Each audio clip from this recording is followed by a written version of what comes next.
memasuki pertemuan yang kelima nih secara rutin setiap bulan, dan ini menjadi sebuah kegiatan dari salah satu dari berbagai macam kegiatan IPB 33 Tangguh menuju Reuni Perak yang ke-25, dan tak terasa memang kita sudah akan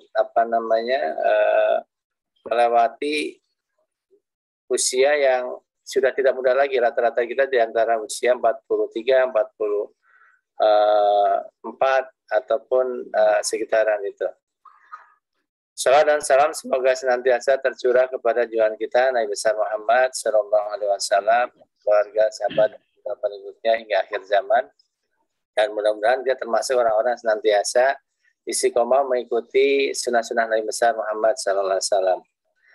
Kak Tete dan teman-teman sekalian berbahagia, beruntung kita pada pagi hari ini kita bisa bergabung di mengaji 33 pada pagi hari ini, karena selain kita bisa bereuni bersama, saling mengisi dan juga saling bercerita, kita kehadiran salah satu tokoh yang pada kesempatan kali ini yang akan mengisi materi kita adalah Akang atau Ustadz Aji Winara nih. Beliau ini salah satu tokoh ya, Kang Aji ya. Ini punya pengalaman yang sangat menarik. Nanti mungkin di samping sharing tentang kajian juga pernah berdakwah di Papua nih selama 7 tahun. Nah, ini kita mungkin pengen dengar juga nanti gimana kisah dinamika di dunia di sisi timur kita ya. Mudah-mudahan ini menjadi menginspirasi kita, menyemangati kita, dan tentunya menjadikan kita bersemangat. Oleh karena itu, pada kesempatan kali ini kita akan share terkait dengan Ma'iyatullah, kalau yang tema yang kita diambil pada pagi hari ini, yaitu kebersamaan kita bersama Allah SWT. Baik, Akang Teteh yang berbahagia terhormat Allah SWT, sebelum kita bercerita terkait dengan rangkaian dari kegiatan mengaji 33 Tangguh ini, kita akan coba lihat dulu terkait dengan profil pemateri kita pada pagi hari ini, yaitu Kang Haji. Mbak Reza, monitor masih bisa di screen di share.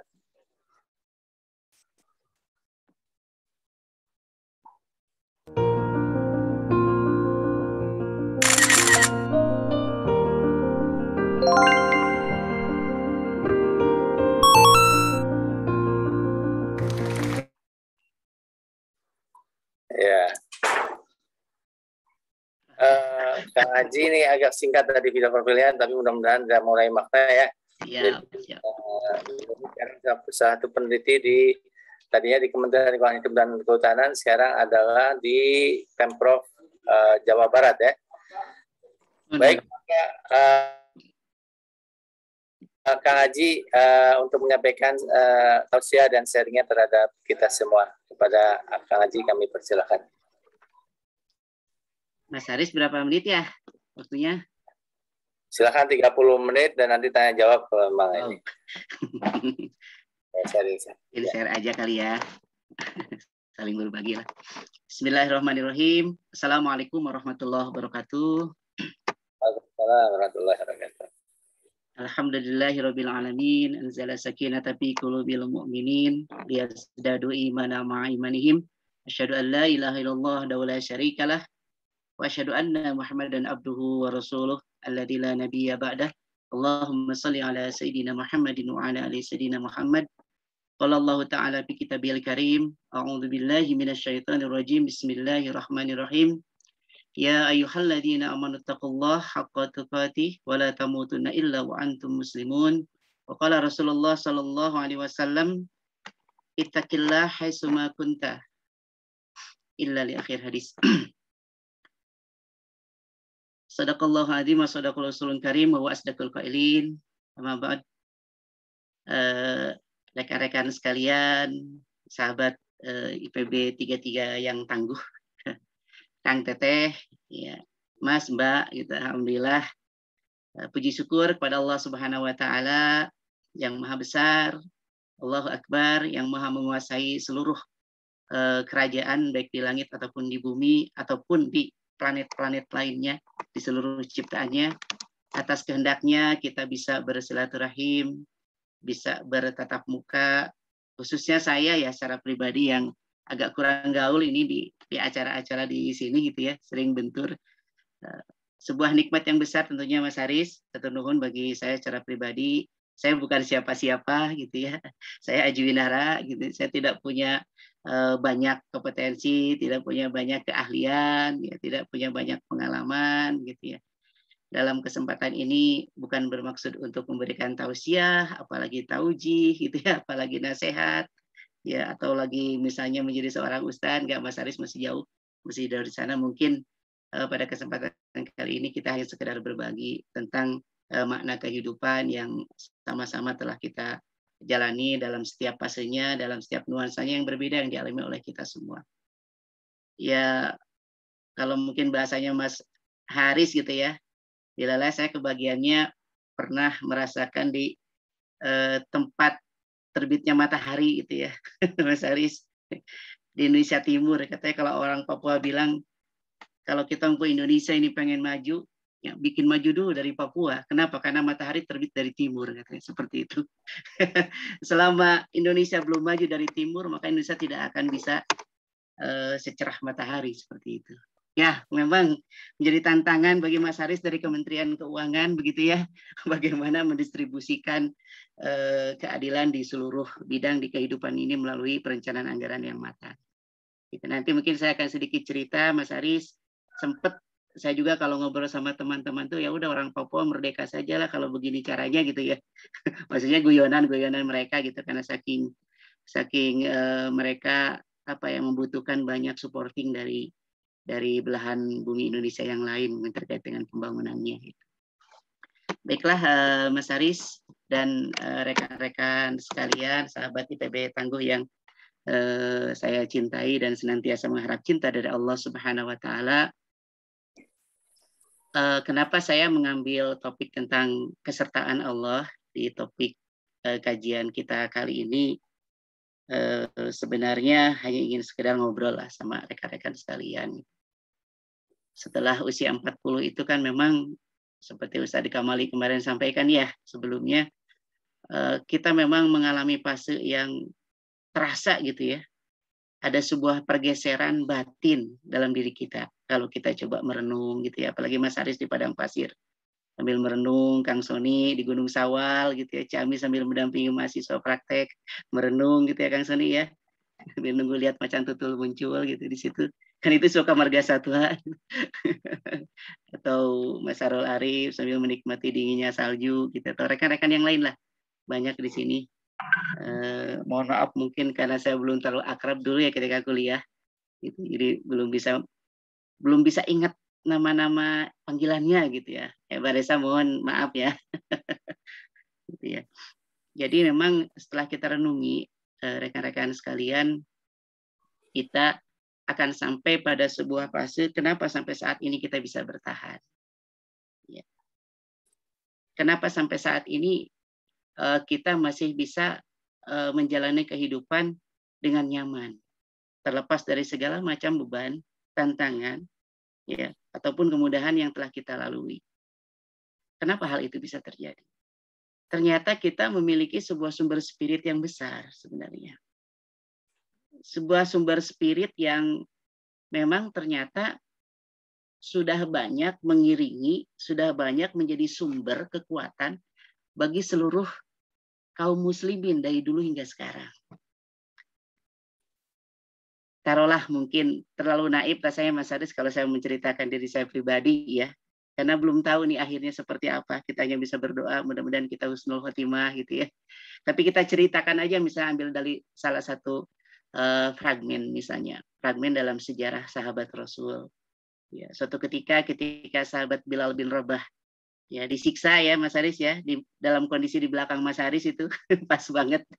Saya ngangkat fragmen ini, Mas Haris ke backgroundnya padang pasir lagi. Masih ada. Masih ada chemistry-nya. Kita kayaknya karena satu kosan dulu ya lama. Jadi waktu itu Bilal bin Rabah, rekan-rekan sekalian, sebagaimana yang kita ketahui, ya disiksa ya di padang pasir. Di sebelumnya saya mohon maaf lagi nih Mas Haris. Ya. Kalau cek orang Sukabumi mah tidak bermaksud mapatahan ngojai kameri gitu. Tidak bermaksud mengajari berenang ke bebek gitu ya, ke ipik gitu. Kepada rekan-rekan sekalian, karena saya berada di tengah para orang-orang yang luar biasa nih, yang tangguh, yang pengalaman luar biasa, banyak doktor gitu ya, banyak ahli marketing, semuanya luar biasa rekan-rekan sekalian. Bahkan mungkin saya lihat ada yang presenter dan sebagainya. Ya di dunianya masing-masing cukup tangguh gitu. Jadi tidak bermaksud yang ngajarkan ngojai kamri lah cek orang Ciamis begitu. Ini sekedar berbagi aja gitu. Ya, jadi Bilal bin Rabah ketika disiksa oleh tuannya gitu ya. Dia bukan asisten rumah tangga, dia seorang budak.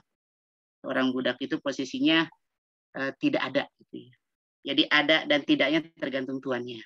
Sangat rendah sekali ya, beda dengan asisten rumah tangga ya. Dia seorang pegawai. Kalau budak itu sangat rendah. Ketika sahabat Bilal bin Rabah ini ketahuan oleh juragannya gitu, oleh pemiliknya itu masuk Islam, ya, maka seketika dia disiksa oleh Muayyah bin Khalaf, ya, pemiliknya gitu ya. Waktu itu di tengah padang pasir gitu ya, di tengah matahari yang cukup terik.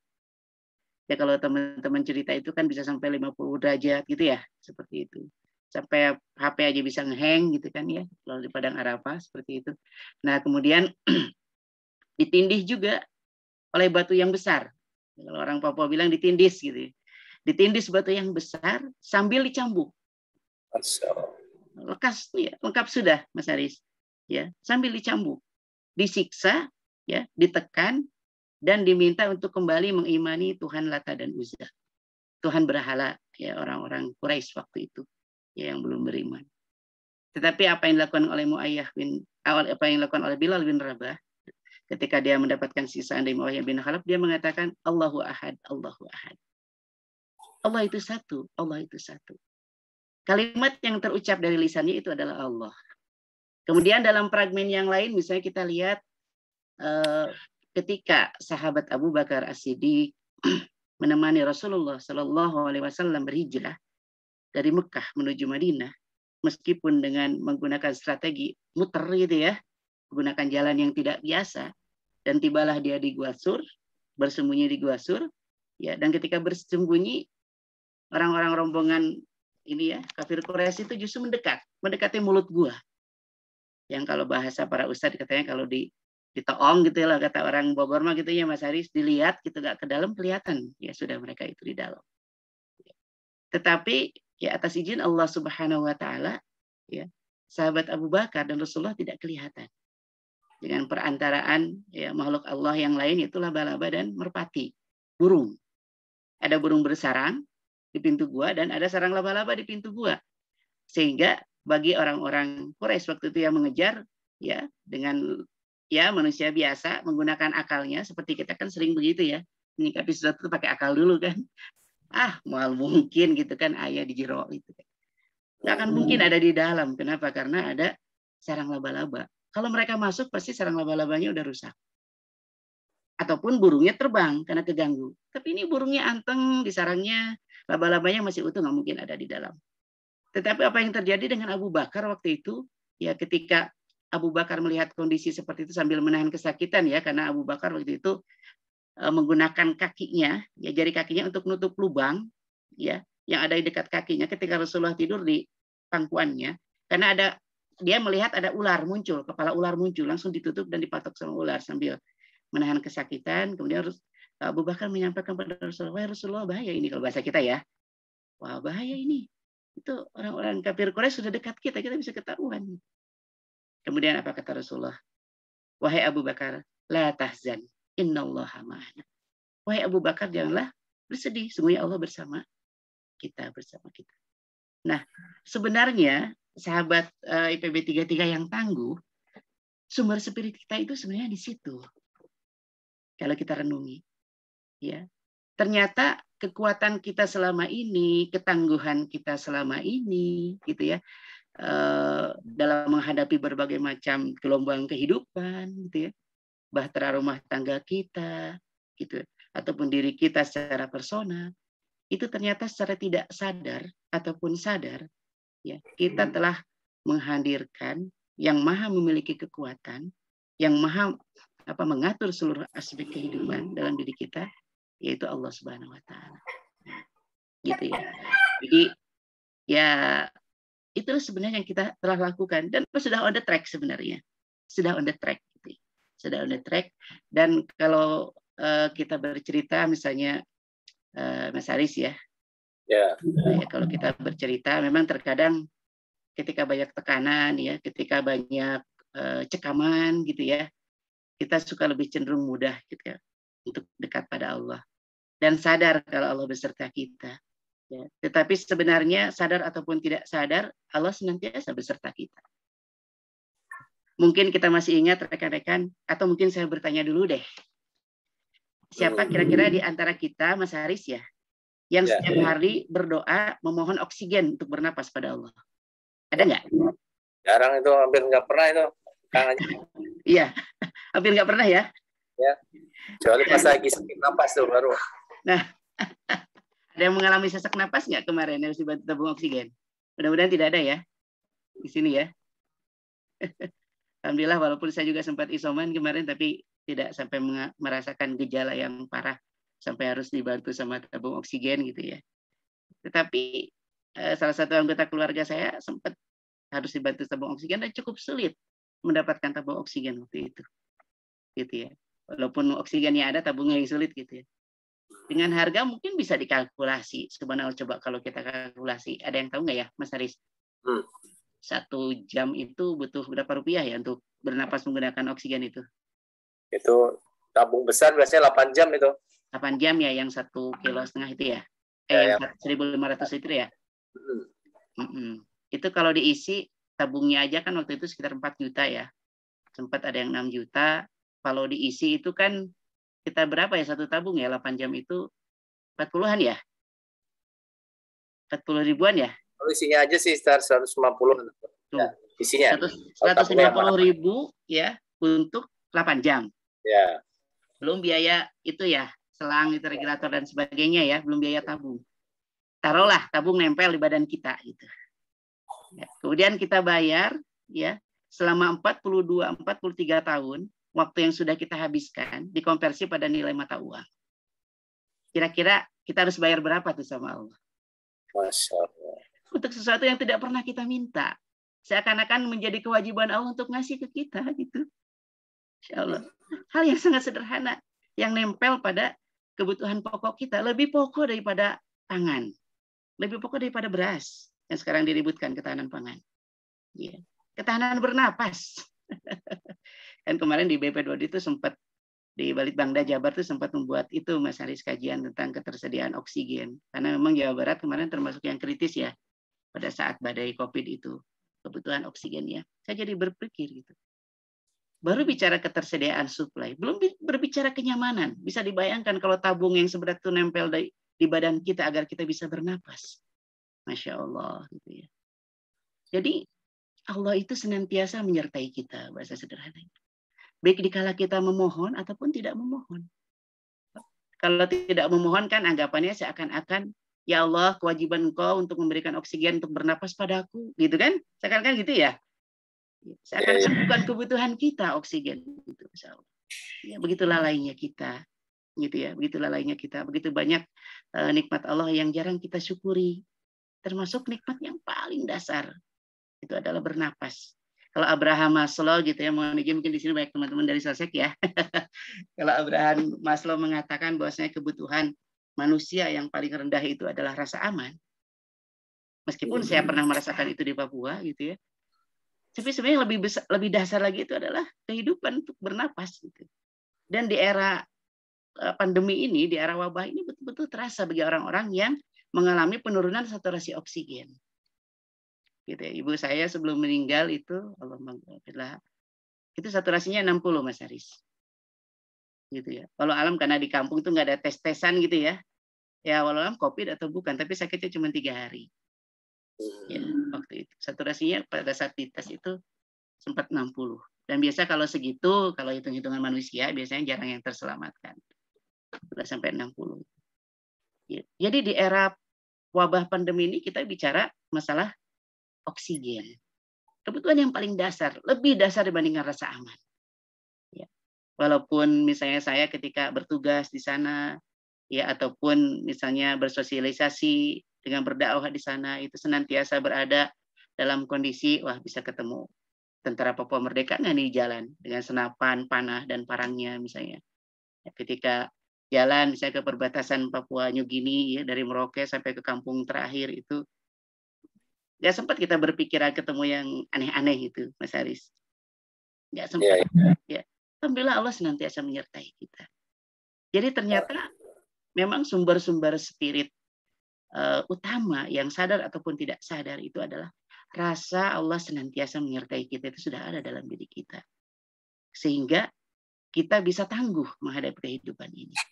Dan ternyata sumber spirit para sahabat untuk bisa bertahan, mengambil keputusan di atas pertimbangan yang tidak rasional, misal tidak rasional itu, kira-kira kita nih kalau disuruh hijrah nih, meninggalkan semua aset Mas Haris tuh di Tanah Sareal, misalnya gitu ya, masih di sana kan ya Mas ya? Iya. Saya pernah nginep di rumahnya soalnya, numpang nginep dulu. Dia masih di Papua. Ditinggalin tuh seluruh asetnya gitu, Mas Haris. Ya, disuruh kemana misalnya? Pindah lah gitu ke Banten. Kan pasti nanya, nanti gimana ya di Banten gitu ya? Iya, betul. Ya, dulu aja saya ketika ke Papua itu kan berangkat pakai perlengkapan BRIMOB itu, Mas. Karena khawatir kan? Kan nggak lama setelah kerusuhan itu baru penempatan CPNS di sana. Jadi ya karena nggak kebayang juga Papua itu kayak gimana gitu. Itu cari sepatu BRIMOB, berangkat pakai sepatu BRIMOB gitu kan. Sambil ya sebagai manusia biasa ayah kasihan lah istilahnya, ketakutan gitu ya, kekhawatiran karena kan kalau dengar Papua kan seram gitu ya. Seram. Memang ketika saya mendarat pertama kali dulu pakai pesawat Fokker 100 itu ya mulutnya pada merah semua Mas Haris. Saya kaget pertama kirain teh yang pada nonton pesawat itu mulutnya berdarah gitu Mas, habis gigit apa gitu ya. Ternyata mereka habis nginang gitu, makan pinang, jadi merah semua mulutnya. Iya, jadi memang ketika kita berbicara tentang sumber spirit itu ternyata ada kesertaan Allah di sana.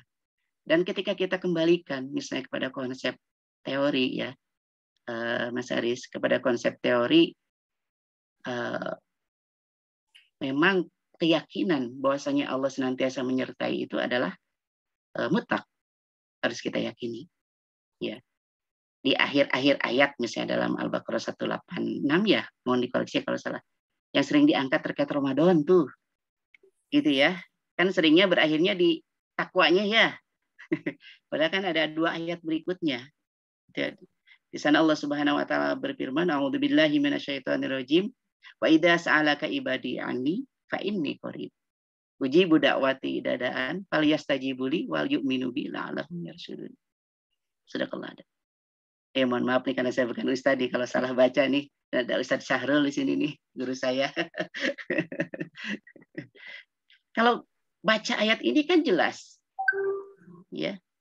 Apabila ada yang bertanya kepadamu Muhammad tentang aku, maka katakan bahwasanya Pak ini qorib, aku dekat. Jadi perasaan merasa dekat dengan Allah itu adalah puncak tertinggi sebenarnya dalam sebuah spirit untuk membentuk jiwa yang tangguh. Kenapa? Karena cantolannya pada yang maha tangguh. Coba kita bersandar sama orang tua kita. Bersandar sama pimpinan kita yang terkadang lebih kita takuti dibanding Allah. Gitu ya. Dalam keseharian kita. Kita sudah bersandar pada makhluk yang lemah. Gitu ya. Ya. Kita bersandar sama makhluk yang sama-sama lemah. Yang kemana-mana bawa sumber kotoran. Yang kita suka sama ya mereka itu karena gara-gara kita nggak tahu aibnya saja. Gitu. Hanya gara-gara aibnya ditutup oleh Allah Subhanahu Wa Taala. Mungkin kalau rekan-rekan sekalian tahu aib saya, tidak akan mau hadir di sini. Ngapain gitu kan ya? Seperti itu. Tidak akan mau. Ya. Jadi memang ketika perasaan bahwasanya Allah itu dekat, itu sudah tertanam kuat dalam diri kita, itulah sumber ketangguhan yang utama untuk menjalani kehidupan. Dan itu pula yang kami rasakan ketika kurang lebih sekitar 7 tahunan gitu ya, bersosialisasi kalau bahasa saya ya Mas Aris ya. Karena masih jauh lah dari dakwah Mas Aris, ya bersosialisasi dengan masyarakat di Papua yang beragam. Gitu. Ketika pertama kali, mungkin sedikit cerita ya Mas ya, saya rasanya kalau menyampaikan konsep teoretikal ini kurang ahli nih Mas Syahrul atau Ustadz Kamal yang paling ahli, itu Ustadz Haris yang paling ahli nih. Takut salah saya Mas Haris. Nanti di share paparannya aja lah gitu kan. Ya. Itu kan cerita saja lah ya. Kita berbagi nih. Jadi jadinya mengaji aja ya sekarang. Ya. Jadi ketika pertama kali saya datang ke Papua, ke Manokwari, itu kan ibu kota provinsi Papua Barat. Jadi provinsi baru pemekaran gitu ya. Tapi mohon maaf, ada yang pernah tinggal di sana nggak nih? Rekan-rekan yang lain yang nggak pernah ketemu kita di sini? Di 27 rekan-rekan nih. Ada yang pernah tinggal di Papua nggak? Bagian manapun gitu. Masih ada di Fak-Fak nih, ada nih. Kemarin si Audillah sama Fajar. Ya. Fajar saya sempat ketemu dia di Fak-Fak ya, tapi kayaknya nggak ikut di sini kan? Ada nggak? Nah, jadi ini kan yang hadir muslim semua kan, Mas Haris? Iya. Takutnya ada bahasa yang salah gitu ya. Mohon dimaafkan lah. Begini, ketika pertama kali datang ke sana, yang membuat saya kaget itu adalah ketika saya mau sholat subuh, Mas Haris. Ya, kita kan di kos-kosan ya waktu itu. Ya tentu dengan siap tidur di mana aja ya pertama kali datang karena nggak banyak kenalan di sana gitu ya. Nah untungnya saya pada saat dengan transitnya itu 2 ya, Surabaya dan Makassar. Nah pada saat di Surabaya kalau nggak salah, saya ketemu Nunu. Nunu ada nggak di sini? Nggak ya? Nunu ya. Menehe. Nunu. Waktu itu kan saya seangkatan penempatan magangnya sama Nunu. Gitu ya. Nunu yang sekarang di Jogja. Nah, jadi waktu itu kan belum secanggih sekarang ya komunikasi ya. Jadi ketemu teman-teman Nunu sama teman-teman dari UGM yang sama-sama penempatan di Papua. Ada yang di Merauke gitu ya, ada yang di Jayapura, ada yang di Manokwari. Karena kita sama-sama magang. Magangnya kebetulan waktu itu di Taman Nasional Teluk Cendrawasih di sana. Nah, ketika pertama kali tinggal di Manokwari, Mas Aris, yang membuat saya kaget itu adalah ketika saya sholat subuh, saya melihat orang seperti mati di pinggir jalan, tergeletak, Mas Aris. Tergeletak. Saya kaget kan, waktu itu kan agak jauh ke masjid ya, kita pakai jalan kaki atau pakai motor biasanya, agak jauh ke masjid untuk sholat subuh. Awalnya saya kira mati gitu. Saya juga nggak berani deketin kan, orang baru gitu kan, siun.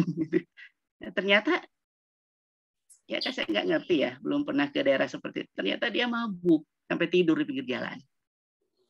Ya. Dan ternyata mabuk itu menjadi lambang prestis. Kenapa? Karena kalau orang bisa mabuk, dia betul punya uang. Dan kalau punya uang biasanya orang Papua kalau di kampung jarang ada di rumah. Dia cari begitu ya, Milo gitu ya, minuman lokal atau Sofi kalau bahasanya di Merauke itu, ya cari minuman lah gitu untuk mungkin tadi untuk melepaskan kepenatannya atau hanya sekedar mungkin untuk prestis karena bisa minum itu menjadi sebuah kebanggaan, berarti tandanya dia punya uang. Seperti itu di tengah-tengah komunitas. Kaget gitu. Ini fenomena apa gitu. Ya. Meskipun saya menyadari mungkin ketika hati saya berbisik waktu itu ya, ketika saya sempat alhamdulillah Mas Haris ketika dulu kerja bantuin Mbak Iyet ya di LSM dulu sama Mbak Nina gitu ya, dulu sempat kan saya di LSM itu. Sebelumnya saya pernah jadi amil zakat gitu ya Mas Haris ya, pernah jadi sales regulator gas, nyoba-nyoba lah dulu kerja itu kan susah ya zaman kita itu, tes CPNS nggak lolos gitu kan, akhirnya masuk LSM bantu Mbak Iyet. Sempat kita ke suku Dayak Benuak di Melak, Kutai Barat di Kalimantan. Waktu itu saya pada saat menemani rekan-rekan masyarakat studi banding ke sana untuk pemberdayaan masyarakat hutan gitu ya, sekitar hutan, ketemu masyarakat suku Dayak Benuak di sana. Saya sempat muncul di hati saya, kalau berinteraksi dengan mereka yang sehari-harinya ada babi dan anjing di tengah-tengah rumahnya, itu kayak gimana ya gitu. Dan tahun 2004 saya ngalami Mas Aris di Papua. Jadi ketika habis datang di sana, kita dimagangkan dan ditempatkan di Taman Nasional yang notabene belum ada saluran air. Jadi hampir selama sebulan saya buang air besar tuh gali tanah. Wudhu untuk sholat malam ya, menjelang malam gitu ya. Karena sumber air itu letaknya 2 km di tengah hutan, cukup jauh. Wudhu itu hampir menggunakan air laut terus. Ya kalau makan ya bisa dibayangkan ada anjing, ada babi di sekitar, makan juga pakai bismillah, yang penting hidup aja Mas Haris. Nggak pernah sebelumnya membayangkan akan dalam kondisi seperti yang muslim hanya berdua, saya sama teman dari UGM. Ketika sholat pun dilihat gitu kan sama mereka, lagi ngapain itu gitu kan, lagi gerakan apa gitu kan. Benar-benar di pedalaman. Ya sempat bertarung sama hiu, gitu, karena Taman Nasional Laut gitu ya. Di sana sempat belajar pakai tombak, nombak ikan, mana ikan dan sebagainya. Tidak pernah terpikirkan untuk berada dalam komunitas yang sangat seperti itu. Boro-boro bicara dakwah ceramah gitu ya Mas Aris ya. Kehadiran kita pun dengan aktivitas ibadah kita masih dianggap asing sama mereka. Dan memang komunitasnya adalah bukan muslim itu di sana. Ada fenomena yang lain lagi waktu itu. Ternyata banyak keluarga muslim yang menyekolahkan anaknya di sekolah non-muslim, khas non-muslim. Hanya karena memang pendidikannya modern gitu ya, pendidikannya canggih, ya. Sehingga waktu itu setelah melihat berbagai macam fenomena sosial gitu ya, jauhnya masyarakat di sana dari nilai-nilai Islam, gitu. Terbiasa dengan misalnya miras, kekerasan rumah tangga ya KDRT biasanya kan ibu-ibu ya kalau bapak-bapak habis mabuk keluar gitu ya. Kalau tidak dia mampir dulu di lokalisasi, dia langsung ke rumah maka terjadilah kekerasan rumah tangga. Ada RT di Manokwari itu dulu. Sehingga Dewan Gereja dan masyarakat adat yang mengusulkan pada DPRD untuk bikin perda anti miras. Mungkin pernah dengar ya di Manokwari. Jadi anggota DPRD yang tukang mabuk bikin perda anti miras gitu di sana. Unik ya. Seperti itu. Dan terjadi di Manokwari karena banyaknya KDRT di rumah tangga. Banyak ibu-ibu yang sering disakiti oleh masyarakat yang sering mabuk. Melihat berbagai macam fenomena di sana, akhirnya saya sama rekan-rekan yang saya kenal di sana berusaha untuk membangun sebuah tatanan. Gitu ya. Kita memulai membuat sekolah. Ya, walaupun saya dari kehutanan, istri saya dari kehutanan, angkatan 34 gitu ya. Karena dia punya pengalaman mengajar dulu, kita bikin TK Islam. Dengan modal spirit semangat saja tadi pasti Allah menyertai kita dimanapun kita berada. Nggak usah khawatir gitu kan. Kita bikin TK, nyewa rumah selama 2 tahun, reongan gitu kan. Dengan spirit supaya keluarga muslim itu mendapatkan alternatif sumber pengajaran Islam yang memadai. Supaya mereka tidak memasukkan anak-anaknya pada tatanan sekolah yang tidak bersumber dari akidah Islam. Karena banyak sekali di sana dan ngetren. Ya. Akhirnya kita bikin sekolah, alhamdulillah sekarang sudah ada lulusan SMA-nya. Dulu pada saat saya ketua yayasan di sana, itu masih SD baru mulai ya. Pada saat di sana jadi ketua yayasan sekolah itu, nah kemudian alhamdulillah sekarang sudah ada SMA-nya dan menjadi sekolah favorit di Manokwari. Sampai teman itu ada yang bilang, Kang, kenapa kok mahal banget masuk TK-nya? Sekarang katanya masuk TK-nya 10 juta di sana. Pakai tes lagi karena kursinya terbatas. Ya qadarullah atas izin Allah Subhanahu wa taala, alhamdulillah Allah senantiasa menyertai setiap apa yang kita lakukan. Jadi belajar dari fenomena tadi, saya juga melihat ada fenomena yang lain. Ketika kita berbicara tentang misalnya konsep ma'iyatullah atau konsep kesertaan Allah. Ternyata memang dari apa yang kita bicarakan tadi, rekan-rekan sahabat IPB Tangguh 33, ternyata kesertaan Allah itu kalau kita jadikan sebagai sebuah konsep teori, ya konsep belajar itu ada 2 yang menyertai hidup kita, sadar ataupun kita tidak sadar. Yang pertama adalah ma'iyah ammah. Ya, ma'iyah ammah itu bahasa simpelnya itu kesertaan Allah yang bersifat umum pada seluruh makhluknya. Ketika saya datang misalnya ke sebuah suku di pedalaman di Papua itu di perbatasan dengan Papua Nugini, waktu itu ada suku Kampung Pondok namanya suku Kanum. Di sana jadi suku Kanum itu suku yang memiliki hak ulayat cukup besar di Kabupaten Merauke gitu ya. Sampai nyebrang ke Papua Nugini hak ulayatnya, hak tanah adatnya. Nah, ketika misalnya saya datang ke sana, hampir seharian perjalanan pakai motor waktu itu, pakai motor trail, melewati sungai, sempat nginep dulu gitu ya, nunggu sungai turun dan sebagainya. Saya menemukan mereka ternyata dikelilingi oleh kekayaan alam yang melimpah, yang cukuplah untuk bertahan hidup mereka. Padahal mereka tidak beriman pada Allah Subhanahu wa taala. Tidak ada yang muslim. Ya, tidak ada yang muslim di sana. Tapi ya ikan arwana bisa dipepes. Rekan-rekan sekalian, kalau di sini harga arwana berapa? Di sana bisa dipepes banyak. Bisa jadi ikan makanan gitu untuk dipepes, Mas Arul ya. Kemudian di sini mungkin kalau ada rekan-rekan di Kalimantan kan banyak ini ya, banyak gabus ya. Banyak gabus, ikan gabus ya. Di sana gabus luar biasa melimpah sampai menjadi bangkai ikan di mana-mana, nggak ada yang memanfaatkan. Ya. Sumber dari misalnya daging ya, daging mamalia gitu ya, rusa banyak. Kanguru juga banyak di Merauke, itu kan cuma ada di sana ya kanguru, itu yang ada di Australia, di Merauke itu banyak kanguru seperti itu. Melimpah. Belum bicara kalau masalah oksigen, di sana sangat segar gitu ya, udaranya sangat.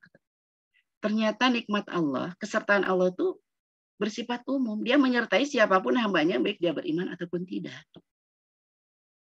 Gitu. Dia hadir di tengah-tengah komunitas masyarakat di pedalaman yang tidak beriman ya kepada Allah Subhanahu wa taala. Ya, seperti itu, tidak beriman kepada Allah Subhanahu wa taala. Hadir walaupun mereka tidak tahu.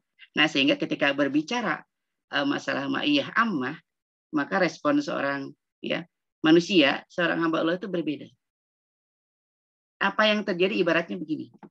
Ya. Ibaratnya seperti CCTV, keberadaan CCTV di tengah-tengah kita. Kalau orang yang sadar, kalau ada CCTV di tengah dia, pasti dia lebih berhati-hati bersikap. Tapi kalau orang yang nggak sadar, bahwasanya nggak ada CCTV di tengah-tengah dia, pasti dia akan cenderung lebih gegabah dalam bertindak. Karena merasa tidak ada yang merekam. Nah, sikap terhadap ma'iyah ammah itu kurang lebih seperti itu antara seorang muslim dengan non-muslim. Dalam arti yang belum mengimani adanya Allah. Seperti itu. Sehingga bagi seorang muslim, ketika menyikapi adanya kesertaan Allah dalam seluruh kehidupan dia, ya Allah yang menyediakan tanpa pernah terlambat sedikit pun segala kebutuhan dia, maka muncullah perasaan yang namanya muraqabatullah.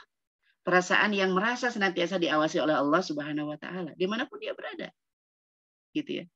Termasuk perasaan ihsanullah, perasaan yang senantiasa merasa ada kebaikan Allah di tengah-tengah kehidupannya, sehingga membuat dia tidak pernah terjerumus dalam depresi yang berlebihan. Gitu ya. Kalau stres itu normal, gitu ya, itu ada pengintan reaksi hormonal, gitu ya. Ya. Tetapi tidak sampai depresi yang berlebihan, apalagi sampai bunuh diri atau bunuh orang lain, gitu ya. Seperti itu, nggak sampai ke sana, gitu kan. Kalau seorang muslim, kenapa? Karena respon dari adanya kesertaan Allah secara umum itu adalah muraqabatullah dan ihsanullah bagi dia. Ya. Sehingga memang ya respon bagi seorang muslim inilah yang senantiasa menjadi salah satu sumber kekuatan kita dalam menghadapi kehidupan ini.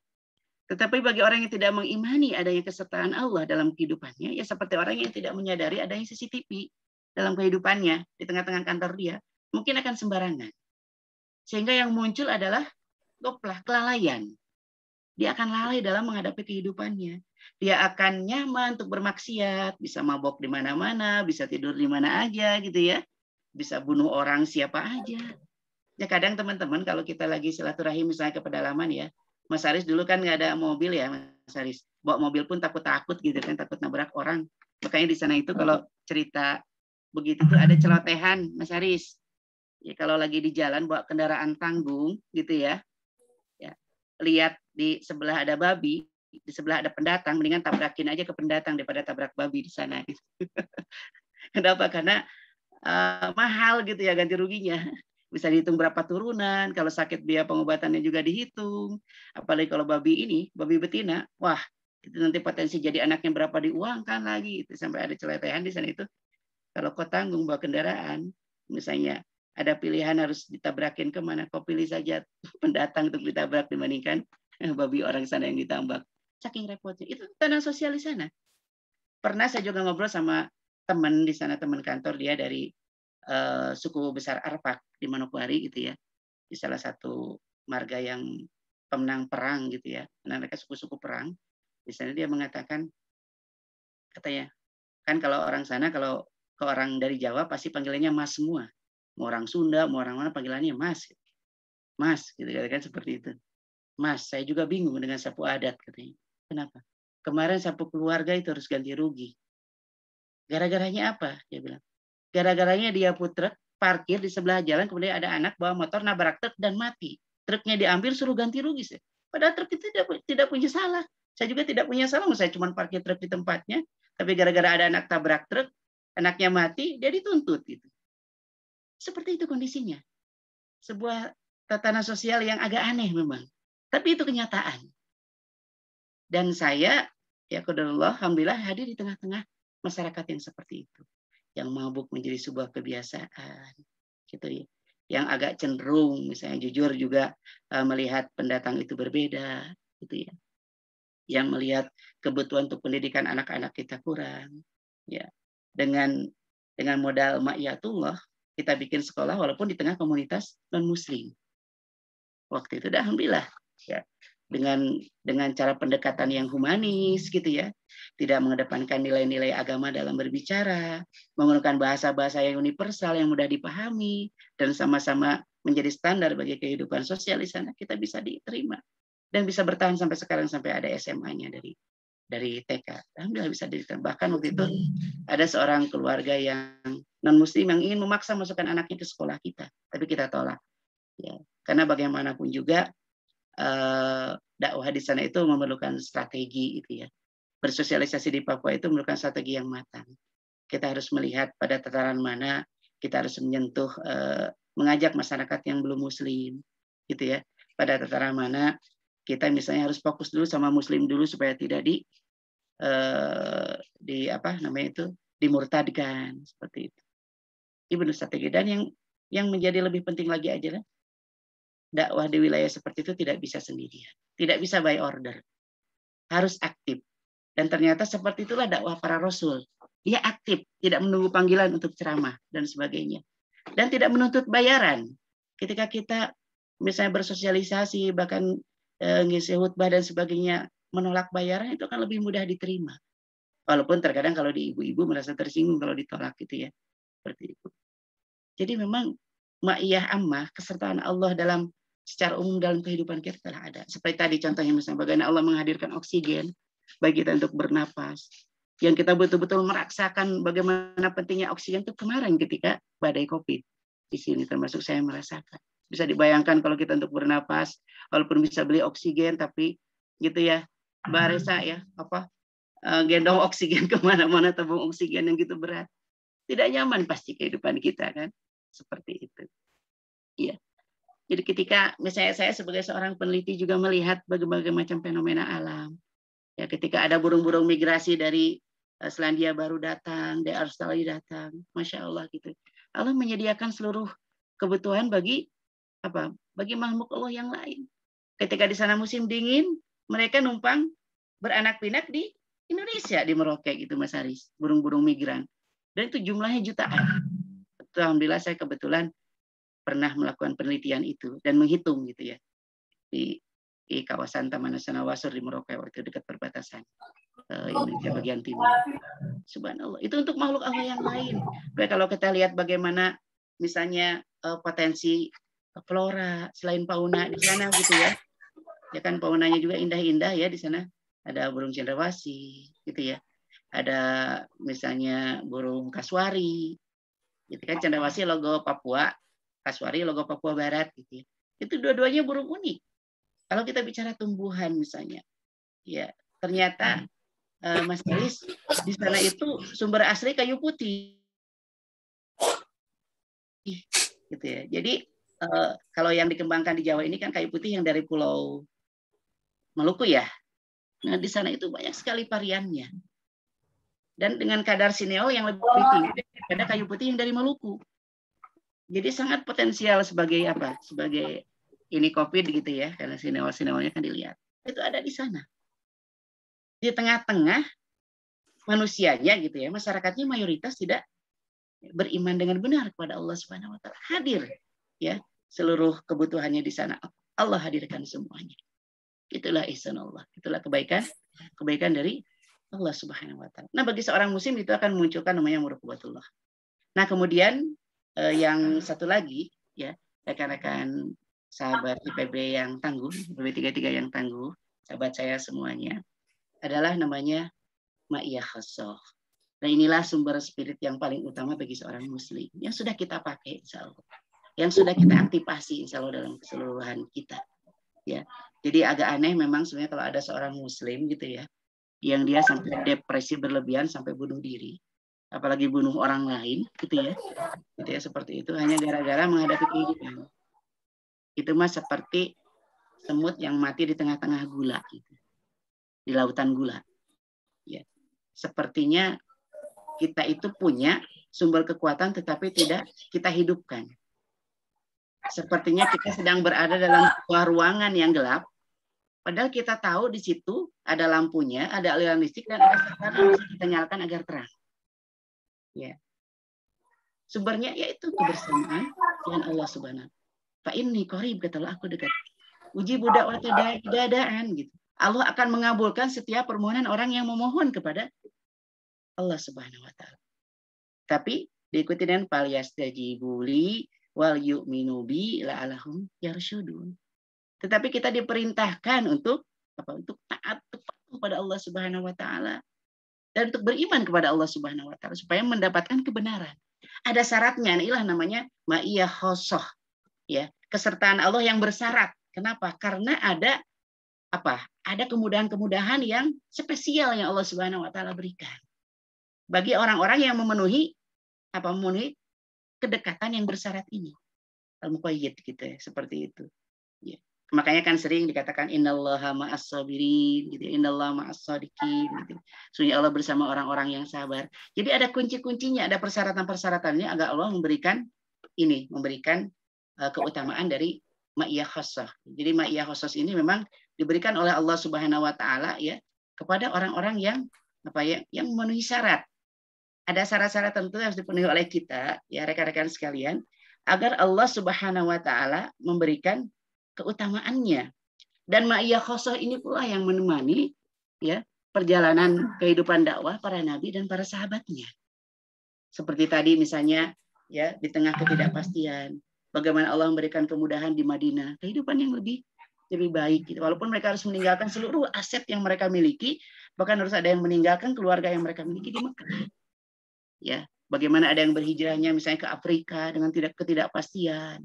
Ya, padahal di Afrika misalnya negaranya non muslim. Ya. Bagaimana harus ada yang harus ada yang tetap bertahan. Belum cerita-cerita yang lain. Jika tanpa diikuti oleh keimanan kepada yang gaib, ya keimanan kepada yang bersumber pada ma'iyatullah, kesertaan Allah Subhanahu wa taala dalam kehidupan kita, nonsen, nggak mungkin itu bisa bertahan. Karena semuanya di atas nalar dan logika kita. Dan ternyata itulah yang Allah Subhanahu wa taala berikan kepada para nabi, termasuk dalam fragmen tadi, fragmen bagaimana Bilal bisa bertahan, bagaimana Abu Bakar bisa bertahan, gitu ya. Dan sahabat-sahabat yang lainnya, bagaimana keluarga Yasir misalnya bisa bertahan, gitu ya. Dikatakan dikenal sebagai orang yang meninggal syahid pertama dalam sejarah Nabi Muhammad SAW, seperti itu. Nah, dukungan Allah seperti apa yang akan diberikan? Ta'yidullah seperti apa yang akan diberikan kepada orang-orang yang memiliki kedekatan khusus dengan Allah Subhanahu wa taala. Ma'iyah khassah ini. Allah Subhanahu wa taala akan memberikan ta'yidullah, akan memberikan dukungan. Ya, akan memberikan dukungan. Ya. Nah, sebagaimana misalnya dalam surat An-Nur ya, di sini dikatakan ya dalam firman Allah Subhanahu wa taala, "Wa may yuti'illah wa rasul ya, wa yakhshallah ya, wa yattaqi fa ulaika humul faizun." Dan barang siapa yang taat kepada Allah dan Rasulnya dan takut kepada Allah dan bertakwa kepadanya, maka mereka adalah orang-orang yang mendapatkan kemenangan. Mereka itu adalah orang-orang yang mendapatkan dukungan dalam keseharian di Allah Subhanahu wa taala. Mungkin Kang Junaid ya, mungkin mengenal istilah marketing langit ya, Kang Junaid ya. Kan ada yang suka mengangkat itu ya, Kang Junaid ya, marketing langit gitu ya. Iya, betul ya? Betul. Nah, ini harus konfirmasi pada ahlinya dulu nih. Ada marketing langit, ada marketing bumi gitu ya. Ya, diawali dengan ikhtiar marketing bumi, kemudian dikuatkan dengan marketing langit, maka muncullah keyakinan akan konsumen. Saya cukup tergetar hati saya, Kang Yuned, ketika Ustadz Ahnan Ataki menyampaikan sebuah kalimat yang cukup tegas dalam sebuah ceramahnya, Mas Haris. Kan dia mah sasarannya para jomblor ya. Bagi para jomblo kan, iya ya. Kalau Ustadz Ahnan Ataki kan sasarannya para jomblo ya. Nah, kata Ustadz Ahnan Ataki itu begini. Wahai para jomblo, katanya. Ya, kenapa kalian masih bingung? Ya. Di tengah ada satu kunci. Yang kalian harapkan hadir itu kan seorang akhwat, di tengah-tengah kehidupan kalian, gitu ya Mas Haris ya. Ya. Yang kalian harapkan hadir itu kan hadirnya seorang wanita di tengah-tengah kehidupan kalian. Padahal di tengah-tengah kehidupan kalian pun tahu ada yang bisa menghadirkan 1.000.000 wanita sekaligus. Ada yang bisa menghadirkan 1.000 wanita sekaligus. Ada yang bisa menghadirkan 100 wanita sekaligus. Nih lihat nih katanya. Di depan saya ini berapa akhwat yang hadir. Allah semua yang menggerakkan. Apalagi hanya sekedar satu orang wanita diharapkan hadir di tengah-tengah kehidupan kalian. Coba Mas Aris. Ya, kalau kita ingin mengharapkan hadir begitu banyak konsumen di tengah-tengah kita, kita ketuklah sang pemilik hati seluruh makhluk ini. Nggak sulit bagi Allah untuk menghadirkan sekian ribu hati di tengah-tengah bisnis yang kita jalankan. Ya, sebagaimana ketika kumandang ayat Allah disampaikan, begitu berbondong-bondong para ibu-ibu datang untuk mendengarkannya. Siapa yang menggerakkan hati ibu-ibu tadi? Allah Subhanahu wa taala. Siapa yang menggerakkan orang untuk beli Apple? Ya. Kemudian beli berbagai macam produk Microsoft? Allah Subhanahu wa taala. Itulah marketing langit. Kurang lebih ya, mohon maaf kalau salah nanti dikoreksi. Jadi Allah Subhanahu wa taala akan memberikan dukungannya. Kemudian yang kedua, Allah Subhanahu wa taala akan memberikan apa? Perlindungannya, payung, ya. Bidalatul Robbaniyah. Allah akan memberikan perlindungan ya kepada orang-orang yang senantiasa dekat dengan Allah. Sebagaimana nih saya bacakan aja ada sebuah hadis ya dari Abu Hurairah radhiyallahu anhu berkata, ya, Rasulullah sallallahu alaihi wasallam bersabda, sesungguhnya Allah taala berfirman, barang siapa yang menyakiti waliku, maka aku akan mengumumkan perang kepadanya. Tidaklah hambaku mendekat kepadaku dengan sesuatu yang paling aku cintai selain apa yang aku wajibkan baginya. Hambaku senantiasa mendekatkan diri kepadaku dengan amalan sunnah, sehingga aku mencintainya. Apabila aku telah mencintainya, aku menjadi pendengarannya yang ia gunakan untuk mendengar, penglihatannya yang ia gunakan untuk melihat, tangannya yang ia gunakan untuk berbuat, dan kakinya yang ia gunakan untuk berjalan. Jika dia meminta kepadaku, pasti aku beri. Jika dia meminta perlindungan kepadaku, pasti aku akan lindungi. Hadis riwayat Bukhari. Ya. Ini sebuah hadis qudsi gitu ya. Luar biasa. Bisa dibayangkan kalau Allah senantiasa membimbing, menyertai seluruh langkah kehidupan kita, seluruh indera yang kita gunakan, luar biasa. Sang pemilik alam semesta ini kalau sudah pro ke kita dengan cintanya, apa yang tidak mungkin. Ya. Seperti tadi bagi rekan-rekan misalnya yang masih kesulitan untuk memiliki keturunan. Kuncinya ada dalam Quran surat Nuh ayat 10-12. Perbanyak beristighfar kata Allah. Dan testimoninya sudah banyak. Ya, testimoninya sudah banyak. Ya, demikian. Jadi itu mungkin akhir dari berbagi kita, Mas Haris ya. Jadi selama ini terus terang secara pribadi yang membuat saya secara pribadi bisa bertahan di sana dengan berbagai macam tantangannya ya. Menghadapi perang, panah, ya tentara Papua Merdeka yang banyak. Bahkan di sekitar kita itu semua masih punya keinginan untuk itu, tengah-tengah kantor itu. Gitu ya. Dia masih punya keinginan untuk memisahkan diri dari NKRI, kita tercinta ini. Ya. Kemudian kita bersosialisasi, kalau di sana kan dulu masih terbatas ya Mas Haris ya. Ya kita biasanya kalau bersilaturahim ke masyarakat di pedalaman itu kan pakai motor jarak kurang lebih sekitar 110-150 kilo lah kita bermotor ya ke sana gitu ya. Tapi kadang kalau sungai lagi naik kita istirahat dulu, nginep dulu gitu ya. Jadi nggak ada istilah kalau di pedalaman itu hanya sehari, nggak ada gitu, 2 hari harus nginep gitu, nggak bisa. Pernah juga ketika di sana berdakwah kena malaria, menggigil nggak bisa pulang. Itulah seninya. Ya ketika kita memang meyakini bahwasanya Allah senantiasa menyertai seluruh kehidupan kita, ya apapun yang kita lakukan, maka insya Allah keajaiban demi keajaiban pasti akan kita rasakan. Itulah yang namanya min haitsu la yahtasib. Allah menghadirkan rezeki dari tempat yang tidak disangka-sangka. Nah, demikian mungkin Mas Haris, ya mohon maaf kalau menyampaikannya tidak runut, tidak sistematik, karena Begini kalau nuansa reuni kan. Ngobrolnya ngalir ngidul gitu kan, seperti itu Mas Haris ya. Ya mudah-mudahan bisa bermanfaat untuk kita semua. Hadanallahu wa iyyakum Luar biasa ajmain. ini. Ya. Mohon maaf nih. Mangga Mas Haris. Aduh, hatur nuhun Kang Haji. Ini apa namanya? Jelek banget ini buat kita-kita yang mungkin sekarang masih berada di zona nyaman ya. Pengertian zona nyaman tuh nggak ngalamin yang begitu berat, tantangan-tantangan dakwah di seperti yang Kang Haji alamin ya. Subhanallah, bisa bereksis dan senantiasa apa namanya membuat kita itu mungkin kalau kita dihadirkan di sana, jangan-jangan tidak sekuat Kang Haji nih pengalaman kita di sana nih. Ini luar biasa. Jadi yang kita tidak ada tantangan harus berhadapan dengan panah dan juga orang-orang mabuk di pinggir jalan, harusnya lebih semangat lagi untuk berdakwah dan menyampaikan ajaran Islam ini kepada siapapun yang ada di lingkungan kita ya, Kang Haji nih ya. Iya. Ini ada dua yang pengen nanya nih, sharing nih, apa terkait dengan bahasan tadi. Ini ada Kang Asep Nurdiansah. Menarik sekali dengan tema yang Bapak narasumber hari ini, kebersamaan dengan Allah.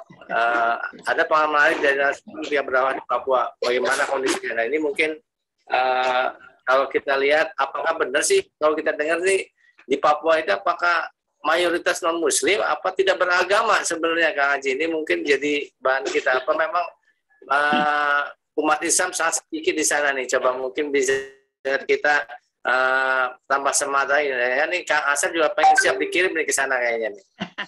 Ini orang Jampang ini. Kang Asep nih. Ini kan Kang Asep AGB ya? Mas Haris ya? Kang Asep. Gampang Kang Asep. Mana Kang Asep masih monitor? Alhamdulillah, langsung Kang Haji. Salam sehat. Orang Jampang sehat ya. Alhamdulillah. Alhamdulillah. Abdi masak naong status Kang Asep we hungkulna Facebookna Kang Asep yang mobil tentara etanya. Mangga. Hatur nuhun Kang Asep. Hatur nuhun Mas Haris. Jadi memang sebagaimana yang tadi saya sampaikan rekan-rekan sekalian, di Papua itu kan kalau bicara statistik mayoritas adalah non Muslim gitu ya kalau dijumlahkan. Ya mayoritas sana Kristen ya. Mayoritas Kristen, ada wilayah utara sama wilayah selatan tentu berbeda. Ya, kalau saya bicara utara berarti provinsi Papua, kalau bicara utara berarti daerah Papua Barat, kalau selatan berarti Papua dari Jayapura sampai ke Merauke. Memang kalau lihat dari basic agama, kalau yang di wilayah utara ini pergerakan agamanya masuk dari Ternate Tidore dulu, ada pendeta yang diantar oleh utusan dari kerajaan Ternate Tidore masuk ke, katanya ya, ada dua versi sebenarnya, masuk ke Papua gitu, dengan alasan kalau kalian ingin mengajak orang ke dalam mengenal Tuhan gitu, kata dari Tidore itu, kau pergi ke sana karena di sana banyak orang yang belum mengenal Tuhan. Karena itu kan masih banyak animisme ya, maka diarahkanlah ke Manokwari. Makanya Manokwari dikenal sebagai kota Injil. Kenapa? Karena menurut di sana itu adalah pertama kali Injil datang ke tanah Papua. Itu yang bagian utara dan banyak Kristen di sana gitu. Ada monumennya, ada satu pulau di sana namanya Pulau Mansinam di Manokwari. Itu dalam setiap tanggal 5 Februari kalau teman-teman mau wisata religi ke sana gitu ya. Setiap tanggal 5 Februari itu selalu ada acara event terkait dengan Injil dan seluruh New Guinea ya, dari Papua ataupun Papua New Guinea itu biasanya hadir di sana gitu untuk merayakan itu di Manokwari. Ramai sekali pasti di sana. Dan habis dari Pulau Mansinam baru ke Pulau Ron. Alhamdulillah saya pernah neliti di Pulau Ron, itu di kawasan terpencil ya di pedalaman Teluk Cendrawasih, dan saya dapat melihat Injil asli ejaan Van Hosen yang dibawa dulu oleh pendeta dari Jerman gitu ya, Belanda. Jadi pendeta yang pertama kali berdakwah di sana itu Kang Asep, itu dipenggal dulu kepalanya. Ada momennya. Jadi orang Papua pegang parang sambil pegang kepala orang yang putus gitu. Dan memang itu asli, pendeta Bing itu dipenggal ketika pertama kali datang ke sana, datang seorang diri gitu, tidak ditemani orang Papua asli. Seperti itu. Dipenggal, dan saya tanya waktu itu, saya ngobrol dengan jemaatnya dan mereka mengatakan, ya ini katanya karena orang asing datang ngajar-ngajar gitu ya, ngajar-ngajar supaya yang asing hanya dipenggal, karena memang di sana itu yang tercatat oleh Universitas Cendrawasih itu sampai dengan tahun 2010 itu ada 249 bahasa daerah. Beda-beda. Kadang antar kampung itu beda bahasa, beda cantolan suku, sehingga mereka dikenal sebagai suku-suku perang. Jadi sering berperang gitu antar suku. Dan di sana nggak ada kerajaan. Yang kita tahu kan masuknya Papua ke NKRI juga kan karena penaklukan ya dulu. Itu berbeda dengan misalnya sisi Indonesia yang lain karena rajanya ikut gabung dan sebagainya. Kalau ini karena penaklukan sehingga banyak menyisakan PR bagi kita untuk meyakinkan masyarakatnya tetap yakin gitu ya bersatu dengan kita. Jadi, itu perjalanan sejarah dakwah di Papua yang duluan datang, yang non Muslim gitu ya. Nah, ketika misalnya ketika misalnya kita juga datang ke sana, Kang Asep, kondisinya memang seperti yang saya cerita tadi ya. Jadi tatanannya itu ya mabuk itu biasa, KDRT itu biasa, pendidikan anak tidak menjadi prioritas gitu ya. Mungkin teman-teman pernah lihat film Denias ya, Mas Aris? Ya, ada film Denias kan itu kan? Iya. Yang bagaimana perang seorang Kopassus yang mengajak anak untuk sekolah dan meyakinkan orang tuanya gitu ya untuk mendukung anaknya rajin ke sekolah. Apa yang dikatakan sama si orang tua di sana? Ya kan si Kopassusnya bilang waktu itu, Bapak anak harus sekolah, biar nanti sukses, biar nanti lebih baik. Jadi yang nempel di teman-teman di sana itu biar nantinya, bukan suksesnya, Mas Aris. Bapak ini ajak anak saya terus sekolah, biar nanti toh. Ini sekarang anak saya harus bantu saya di kebun, gitu kan? Itu nanti, jadi itu Mas Aris. Dan kadang kalau saya ngobrol sama teman-teman di sana, dia bilang, mohon maaf Mas, jangan bawa standar Jawa ke sini. Ya, kami tuh nyaman dengan hidup seperti ini. Kenapa kami harus ikut standar Jakarta? Nah, itu Mas. Itu tantangan sosial seperti itu. Belum yang kadang ada yang kadang agak rasis, ini rambut lurus lagi dan sebagainya. Itu tekanan-tekanan yang sering muncul dan ya karena memang kita berangkatnya dari ma'iyatullah, Allah senantiasa bersama kita dimanapun kita berada, senantiasa menjamin kita, ya dihilangkan aja yang gitu-gitunya gitu. Nggak pernah dipikirkan Mas. Ketika kita berangkat misalnya ke pedalaman pakai motor, kadang saya boncengan sama istri gitu ya, berdua nginep lewatin hutan yang panjang, Bismillah gitu kan ya. Ya Allah mual mungkin tengah jaga gitu kan seperti itu ketemu, dan ketika ketemu masyarakat di sana dengan senyumannya dan sebagainya. Dan memang terus terang secara pribadi Kang Asep, saya belum pernah secara khusus gitu ya mendakwahi orang asli. Karena memang berada di tengah-tengah yang komunitas yang minoritas banget gitu ya. Jadi kita kan kalau dalam berdakwah itu harus ada tahapan-tahapan ya.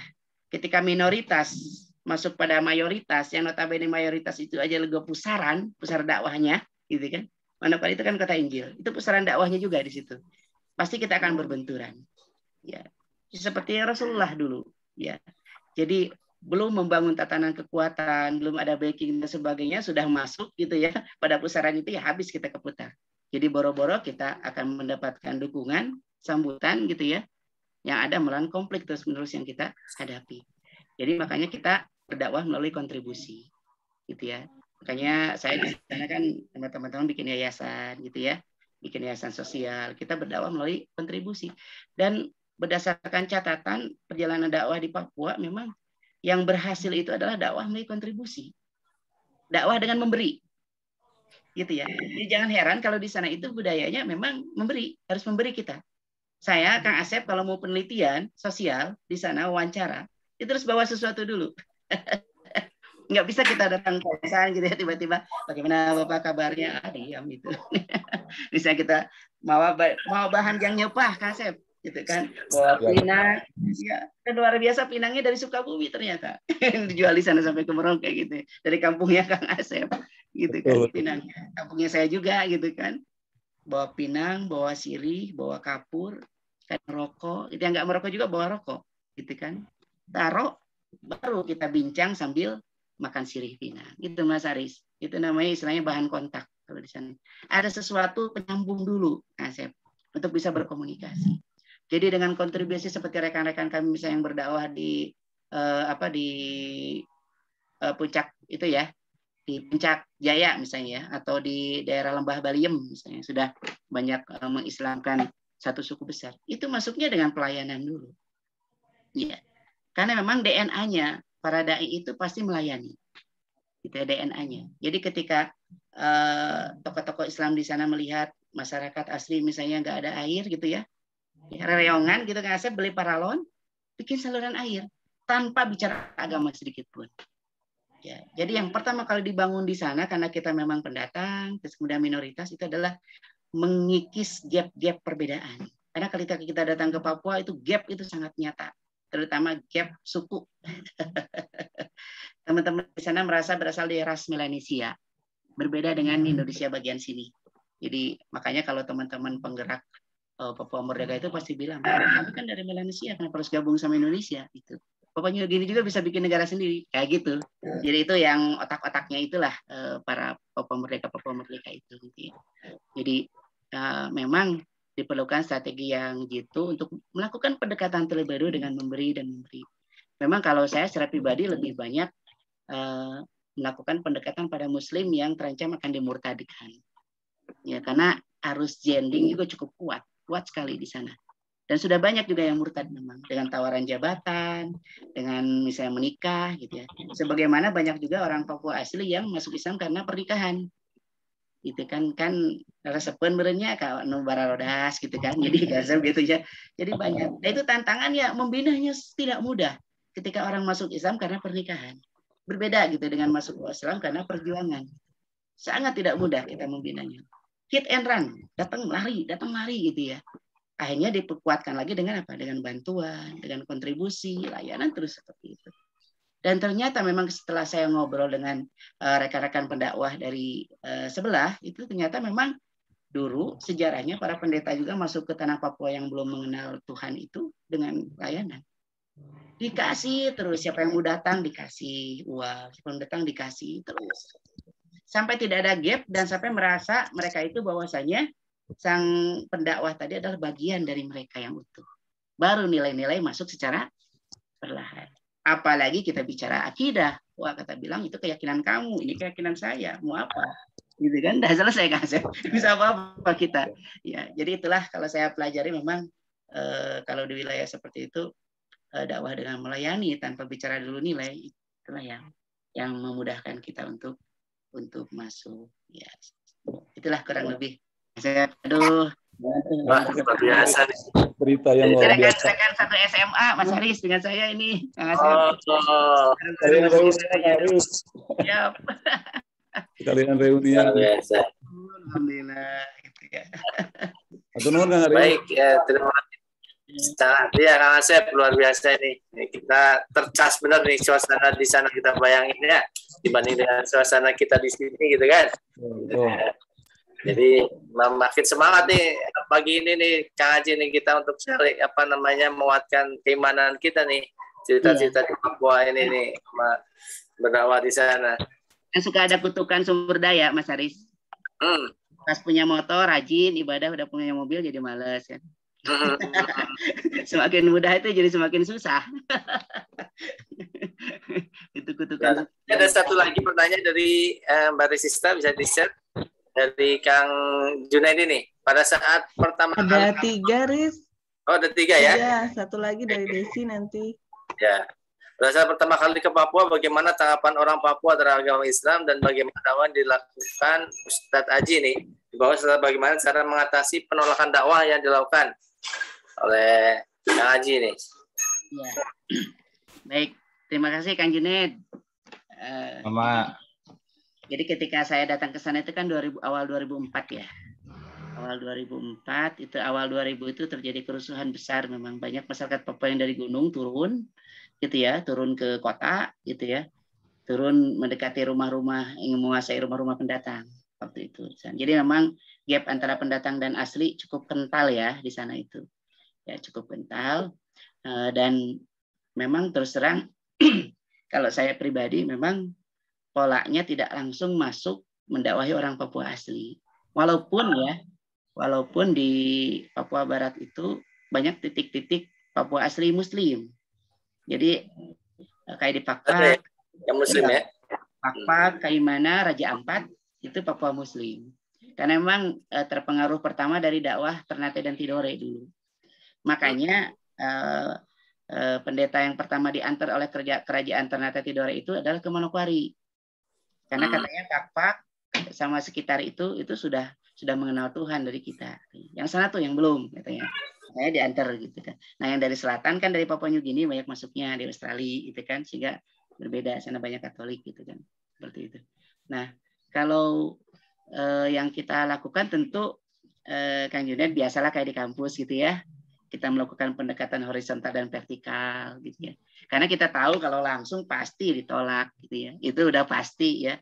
Namanya menawarkan keyakinan yang berbeda, resistensi pasti tinggi lah.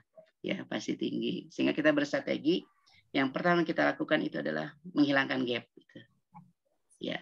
Jadi menghilangkan gap supaya komunikasinya bisa akrab sambil minum kopi, gitu kan ya kayaknya dia. Jadi ada keakraban dulu yang kita bangun. Kita tentu kedua sisi, satu ke masyarakat asli, gitu ya, satu ke pendatang untuk diselamatkan akidahnya. Jadi penyelamatan akidah secara struktural tentu kita lakukan dengan membuat lembaga pendidikan seperti Muhammadiyah lah gitu ya, membuat lembaga pendidikan. Jadi kita di sana membuat sekolah alternatif bagi masyarakat Muslim di sana. Ya, kenapa? Karena memang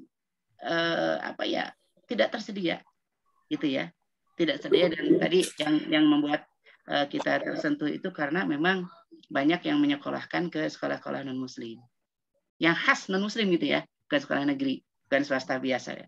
Jadi gimana nih caranya kalau enggak nih akidah anak-anak rusak? Akhirnya kita bikin sekolah, kita himpun teman-teman yang punya pengalaman. Istri saya juga kebetulan pernah di SDIT gitu ya, bikin ya dengan modal semangat aja gitu kan, iuran ngontrak rumah 2 tahun gitu kan, tahun kedua naik gitu kan, gitu.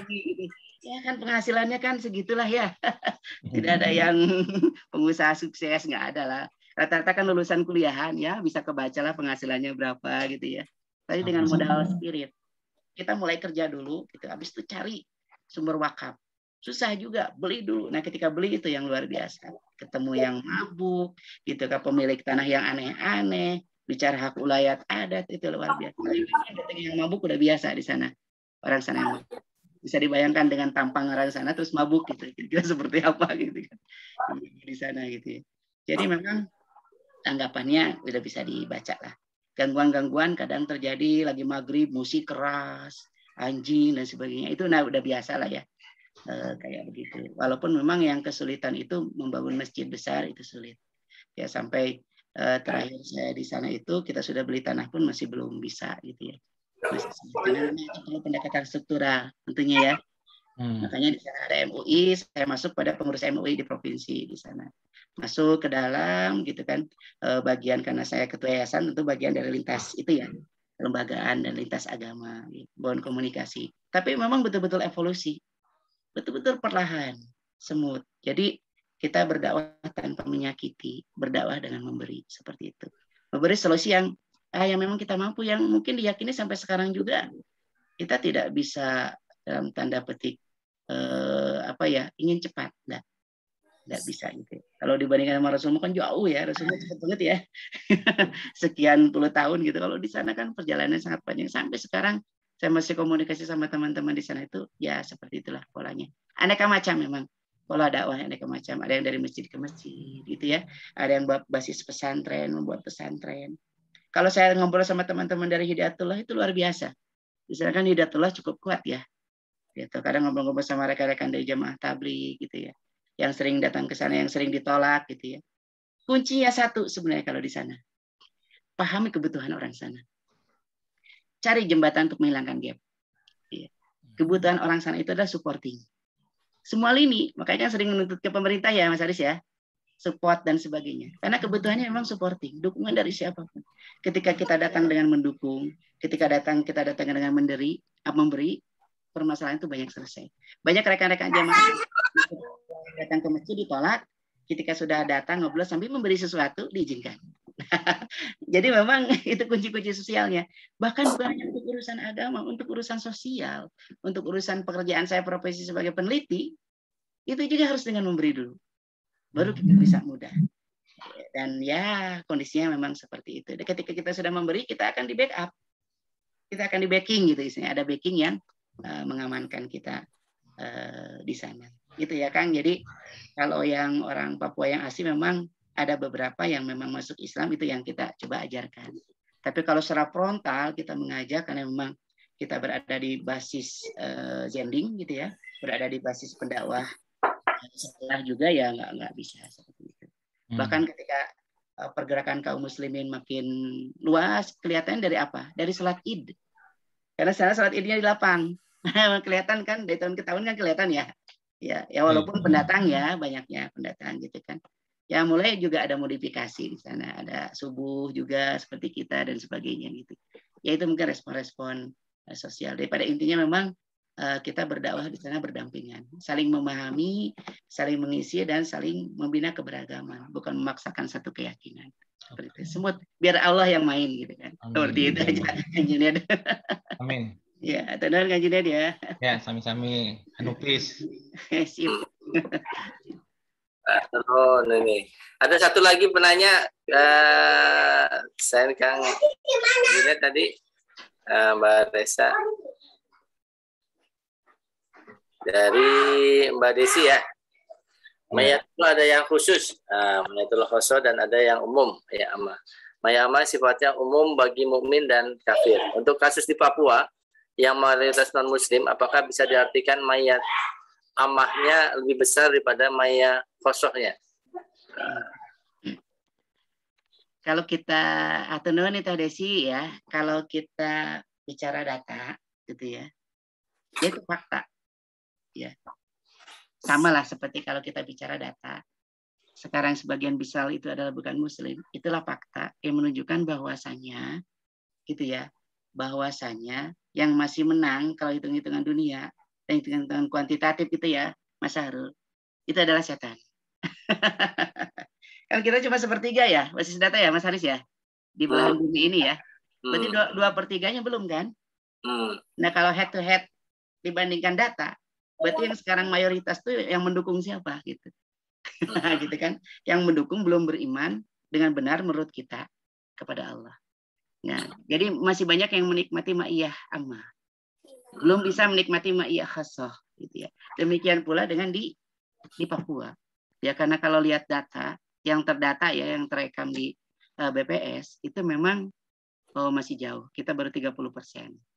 Ya, 30% kurang lebih kalau bicara data. Walaupun kalau di Papua Barat lebih besar dikit karena wilayah-wilayah tertentu memang Muslim Papua gitu ya. Muslim Papua di sana. Alhamdulillah. Yang sekarang alhamdulillah sudah banyak dai-dai yang dari sana Mas Haris. Ada peran di Ustadz Fadlan Garamatan gitu yang memang aktifnya lebih aktif di sini ya dibanding di sana. Kadang saya dulu suka ini aja, suka saya suka bercandaan gitu. Ustadz dakwana tong di Jawa wae atau balik ke dia gitu ke Irian gitu kan. Orang Papua itu lebih mendengar kalau orang Papua lagi yang bicara gitu kan. Seperti itu. Kalau orang Jawa senang juga kalau ada orang Papua yang berdakwah di Jawa gitu. Jadi memang kalau dari segi fakta memang betul sih ya. Seperti itu. Tapi walau alam ya, kalau kita nggak bisa menakar sejauh mana memang peran dari nikmat Allah tersebut. Tapi ya, kita hanya bicara data. Memang kebanyakan dari segi akidah memang masih mayoritas jauh, ya masih mayoritas jauh, dan itu terlihat sekali Mas Haris dari kontestasi politik, ya sejauh mana kita ingin mengukur besarnya pengaruh itu, kelihatan dari calonnya, gitu kan? Calonnya ada nggak yang dari Muslim? Kalau ada yang dari Muslim, berarti memang peran Muslim besar. Dan itu biasanya di Papua Barat seperti itu biasanya. Papua enggak biasanya. Jadi memang itulah kondisi di sana. Tetapi kita berdakwah dulu di sana itu kultural. Jadi secara horizontal kita bergeraknya. Kita memperbanyak kontribusi dengan membuat yayasan sosial, banyak memberi, kalau ada bencana turun, apapun agamanya semua. Jadi betul-betul kehadiran kita itu sebagai manusia, bukan sebagai dalam tanda petik mengganggu keyakinan mereka. Ya, seperti itu. Itu Mas Haris. Itu Teh Desi ya. Ya, Masyaallah. Sami teh. Sama Ustaz sana Ustaz. Jadi kalau kita sharing terus, ini sampai jam 8 nih kayaknya nggak ada bosannya nih cita-cita ya, tentang apa di bumi Papua nih ya Kang Haji ya. Tapi sepertinya nanti garis. Tapi waktu udah extend setengah jam lebih nih, dari setengah 7 kita jam 7 lewat ya. Tentunya ini menjadi kebaikan buat kita semuanya. Jazakumullah khairan katsiran kami ucapkan kepada Kang Aji Winara nih yang telah mencas kita pagi hari ini luar biasa nih. Jadi booster kita untuk semakin meningkatkan iman dan keislaman kita selaku umat Islam yang sebagian besar di antara kita berada di zona nyaman, mungkin kalau saya bilang ya, belum mengalami hal yang tadi diceritakan, kisah-kisah menarik di dunia sisi lain, walaupun masih di Indonesia ini ya. Mudah-mudahan ini menjadi kebaikan buat kita semuanya dan kemudian meningkatkan semangat tentunya ya buat kita untuk mengimani keislaman kita dan mendakwahkan keislaman kita kepada para saudara-saudara kita yang belum beriman pada Allah SWT, atau bahkan yang sedang beriman pun menguatkan lagi keimanannya ya, sehingga kita semakin semangat beribadah di masjid, mengaji, dan juga tentunya berdakwah kepada sesama. Baik Kang Aji dan teman-teman sekalian, dan saya kira Mbak Reza selaku panitia sudah tahu siapa yang dapat door prize ya, dapat kenangan ya, ada 3, ada cocok ini. Saya kira itu saja untuk kajian kita mengaji 33 tangguh untuk episode Oktober 2021 ini. Dan insya Allah kita akan bertemu lagi teman-teman sekalian ada edisi mengaji nanti di bulan November 2021 di minggu ketiga setiap Sabtu pagi. Mudah-mudahan sedikit yang bisa kita sharing, yang bisa kita dalamin, dan tetapi andaikan kita amalkan, insya Allah itu menjadi kebaikan buat kita semuanya dan menjadi persiapan ataupun bekal-bekal kita menuju alam setelah di dunia ini. Dari saya selaku pembacara mengucapkan jazakumullah khairan katsiran sekali lagi kepada Kang Aji yang sudah sharing dan menyampaikan saya, dan juga rekan-rekan IPB 33 Tangguh yang masih konsisten untuk bergabung di 33 mengaji sampai dengan saat ini. Dari saya mohon maaf atas segala kurangan. Wabillahi taufiq wal hidayah. Wassalamualaikum warahmatullahi wabarakatuh.